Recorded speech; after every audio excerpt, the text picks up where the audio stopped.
И в начале работы представительства мы опирались на запрос от молодежи именно.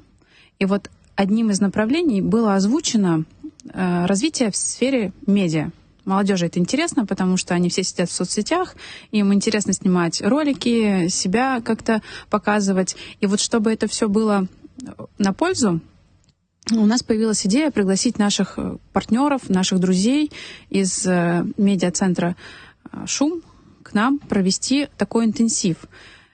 Совместно с Госкомитетом по молодежной политике и спорту Республики Абхазия мы определили ряд тем, которые будут знаковыми и действительно полезными, чтобы это в конечном итоге принесло пользу всем, и ребята реализовались в съемке, попробовали свои силы, но, как оказалось, Александра поделится, что они уже были достаточно компетентны в этих ресурсах. Вот. И далее продукты, которые по итогам они подготовят, они будут использованы также в молодежной политике, в молодежной среде.